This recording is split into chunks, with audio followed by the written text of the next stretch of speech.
ఆదికాండము మొదటి అధ్యాయము. ఆదియందు దేవుడు భూమి ఆకాశములను సృజించెను.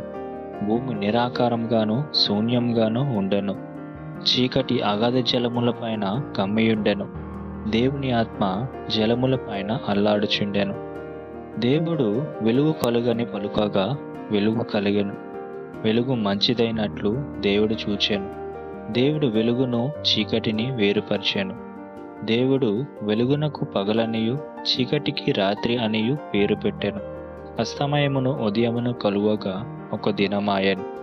మరియు దేవుడు జలముల మధ్య ఒక విశాలము కలిగి ఆ జలములను ఈ జలములను వేరుపరచునుగాకని పలికెను. దేవుడు ఆ విశాలమును చేసి విశాలము క్రింద జలములను విశాలము మీద జలములను వేరుపరపగా ఆ ప్రకారమాయను. దేవుడు ఆ విశాలమునకు ఆకాశమని పేరు పెట్టెను. అస్తమయమును ఉదయమును కలువగా రెండవ దినమాయెను. దేవుడు ఆకాశం క్రిందనున్న జలములలో ఒక చోటును కూర్చోబడి ఆరిన నేల కనబడును గాకని పలుకగా ఆ ప్రకారమాయను. దేవుడు ఆరిన నేలకు భూమి అని పేరు పెట్టెను. జలరాశికి ఆయన సముద్రములని పేరు పెట్టెను. అది మంచిదని దేవుడు చూచెను. దేవుడు గడ్డిని విత్తనములిచ్చు చెట్లను భూమి మీద తమ తమ జాతి ప్రకారము తమలో విత్తనములు గల ఫలమిచ్చు ఫలవృక్షములను భూమి మొలిపించునుగాకని పలుకగా ఆ ప్రకారమాయను. భూమి గడ్డిని తమ తమ జాతి ప్రకారము విత్తనములిచ్చు చెట్లను తమ తమ జాతి ప్రకారము తమలో విత్తనములు గల ఫలవృక్షములను మొలిపింపగా అది మంచిదని దేవుడు చూచెను.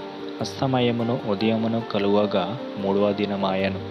దేవుడు పగటిని రాత్రిని వేరుపరిచినట్లు ఆకాశ విశాలమందు జ్యోతులు కలుగును గాకనియు అవి సూచనలను కాలములను దిన సంవత్సరములను సూచించుటకై ఎండును గాకనియు భూమి మీద వెలిగించుటకు అవి ఆకాశ విశాలమందు జ్యోతులై ఎండుగాకనియు పలికెను. ఆ ప్రకారం ఆయను.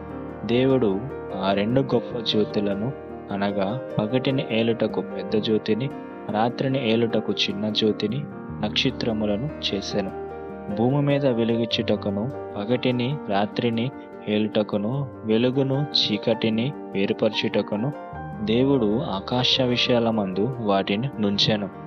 అది మంచిదని దేవుడు చూచెను. అస్తమయమును ఉదయమును కలువగా నాలుగవ దినమాయను. దేవుడు జీవము కలిగి చలించు వాటిని జలమును సమృద్ధిగా పుట్టించునుగాకనియు పక్షులు భూమిపైన ఆకాశ విశాలములలో ఎగురునుగాకనియు పలికెను. దేవుడు జలములలో వాటి వాటి జాతి ప్రకారము జలములు సమృద్ధిగా పుట్టించిన మహామత్స్యములను జీవము కలిగి చలించు వాటన్నిటిని దాని దాని జాతి ప్రకారము రెక్కలు గల ప్రతి పక్షిని సృజించెను. అది మంచిదని దేవుడు చూచెను. దేవుడు మీరు ఫలించి అభివృద్ధి పొంది సముద్ర జలములలో నిండియుండుడనియు పక్షులు భూమి మీద విస్తరించును గాకనియు వాటిని ఆశీర్వదించెను. అస్తమయమును ఉదయమును కలువగా ఐదవ దినమాయను. దేవుడు వాటి వాటి జాతి ప్రకారము జీవము గల వాటిని అనగా వాటి వాటి జాతి ప్రకారము పశువులను పురుగులను అడవి జంతువులను భూమి పుట్టించునుగాకని పలికెను. ఆ ప్రకారం ఆయను. దేవుడు ఆయా జాతుల ప్రకారము అడవి జంతువులను ఆయా జాతుల ప్రకారము పశువులను ఆయా జాతుల ప్రకారము నేలను ప్రాకు ప్రతి పురుగును చేశాను. అది మంచిదని దేవుడు చూచెను. దేవుడు మన స్వరూపమందు మన పోలికై చొప్పున నరులను చేయుదము. వారు సముద్రపు చేపలను ఆకాశ పక్షులను పశువులను సమస్త భూమిని భూమి మీద ప్రాకు ప్రతి జంతువులను ఏలుదురుగాకనియు పలికెను. దేవుడు తన స్వరూపమందు నరుని సృజించెను. దేవుని స్వరూపమందు వారిని సృజించెను. స్త్రీనిగాను పురుషునిగాను వారిని సృజించెను. దేవుడు వారిని ఆశీర్వదించెను. ఎట్లనగా మీరు ఫలించి అభివృద్ధి పొంది విస్తరించి భూమిని నిండించి దానిని లోపర్చుకొనుడి.